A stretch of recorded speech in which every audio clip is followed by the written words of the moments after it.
అందరికీ ప్రైజ్ లాడండి. ఎడారిలో సెలయేర్లు జూన్ 5వ తారీఖు విందామా? నీ దేవుడైన యెహోవా వలన సూచనను అడుగుము. యెషయా గ్రంథం 7వ అధ్యాయం 10వ వచనం. అసాధ్యమైన దాన్ని అడుగు చేయగలడు నీ దేవుడు. అసాధ్యం కంటే అసాధ్యమైన దాన్ని దేవుని దీవెనల కొట్ల మీద దాడిచ్చేయి. అన్నీ ఉన్నాయి ఆయన దగ్గర. ఈరోజే నమ్మకం ఉంచి వెదకి చూడు. మనం ఎడతెగక ప్రార్థన చేస్తూ దేవుని ఎదుట కనిపెడుతూ ఉండాలి. గొప్ప వర్షపు చప్పుడు వినబడేదాకా ఎదురు చూడాలి.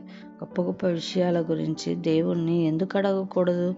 విశ్వాసంతో అడిగితే అందుకు తగిన ధైర్యం, ఓపిక మనకి ఉండి కనిపెట్టగలిగితే తప్పకుండా ఎంత గొప్ప దీవెనైనా మనకి దొరుకుతుంది. ఈ లోపల మనకి చేతనైన పనుల్ని మనం చేస్తూ ఉండాలి. మనం గాలిని సృష్టించలేం, మనం ఇష్టం వచ్చినట్లు దాన్ని తిప్పలేం. కానీ అది వచ్చినప్పుడు దాని ద్వారా లాభం పొందడానికి మన తెరచాపల్ని ఎత్తగలం కదా. విద్యుత్ శక్తిని మనం తయారు చేయలేం, కానీ అది ప్రవహిస్తున్న తీగని అమర్చి దాని ద్వారా పని చేయించవచ్చు.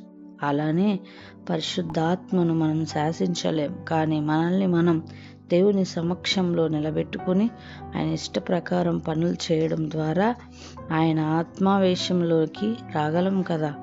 గడిచిపోయిన కాలంలో జరిగినట్టు ఇప్పుడు కూడా అద్భుతాలు ఎందుకు జరగవు? ఏలియా ఎవరికి ప్రార్థించాడో ఆ దేవుడు ఇప్పుడు లేడా? ఉన్నాడు. కానీ ఏలియా వంటి వాడు తనను పిలవాలని ఆయన ఎదురు చూస్తున్నాడు. కొత్త నిబంధన కాలంలోనేమి పాత నిబంధన కాలంలోనేమి బ్రతికి అద్భుతాలు చేసిన పరిశుద్ధులు మనకంటే గొప్ప అతీతులు, అసమానులు కాదు, మనలాంటి వారే. ఆత్మీయ ప్రపంచానికి చెందిన ఎలాంటి శక్తులు వాళ్ళ ఆధీనంలో ఉండి వాళ్ళనంత ఆత్మశూరులుగా మార్చినాయో అవే శక్తులు మనకి కూడా అందుబాటులో ఉన్నాయి. వాళ్ళకున్న విశ్వాసం, వాళ్ళకున్న నిశ్చయత, ప్రేమ మనకి కూడా ఉంటే వాళ్ళు సాధించినట్టే మనం కూడా సాధించగలం.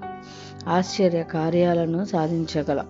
మన నోట్లో కదలాడిన ఒక చిన్న ప్రార్థన వాక్యం దేవుని అగ్నిని, నేలని తడిపే వర్షాన్ని దిగిరమ్మన్న ఆజ్ఞే అవుతుంది. ఏలియా వర్షం కోసం, అగ్ని కోసం ప్రార్థించినట్లే మనము కూడా ఒక మాట పూర్తి నిశ్చయతతో కూడిన విశ్వాసంతో చెప్పగలిగితే అది ఎంతో మహిమాన్వితమైన మాటగా ఉంటుంది. Praise the lord.